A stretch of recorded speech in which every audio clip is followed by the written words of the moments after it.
Di daerah pesisir pada waktu bulan purnama dapat terjadi banjir karena naiknya air pasang naik, walaupun tidak ada hujan. Hal ini terjadi akibat adanya gaya gravitasi antara apa dengan apa gitu ya. Oke, saya visualisasikan. Jadi misalkan ini adalah air laut gitu. Ini adalah air lautnya. Kemudian ini adalah pantainya gitu ya.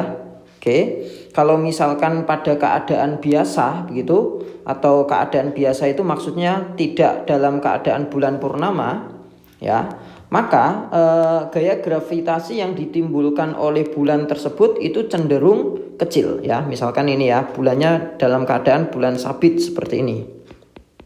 Oke, maka gaya tarik gravitasi ya terhadap air laut tersebut itu cenderung kecil.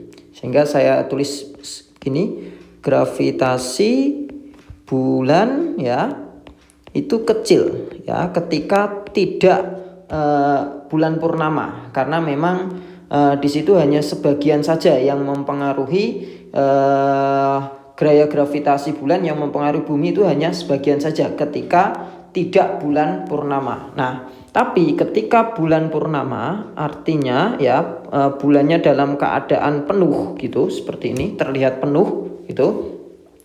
Nah, maka ya gaya gravitasi yang ditimbulkan bulan itu cenderung besar ya.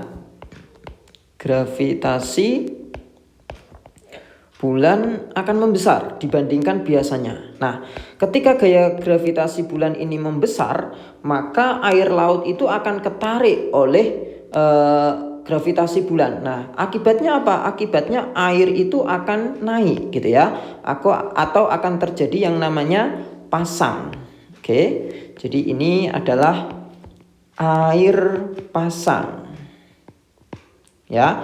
Nah, ini disebabkan oleh gaya gravitasi bulan yang membesar gitu ya, sehingga air lautnya itu jadi naik begitu. Nah, sehingga jawaban yang benar kenapa sih di daerah pesisir pada waktu bulan purnama itu terjadi banjir karena naiknya air pasang, maka jawabannya adalah A. Misalkan kita baca dulu, gaya gravitasi antara bumi dan bulan. Oke, itu benar ya. B. Gravitasi antara bumi dan matahari. Tidak, karena di malam hari tidak ada matahari. C. Gaya gravitasi antara matahari dan bulan. Tidak, karena ini terjadinya di permukaan bumi ya, air laut itu. D. Gravitasi antara bumi dan satelit buatan. Itu juga tidak. Sehingga jawaban yang tepat di sini adalah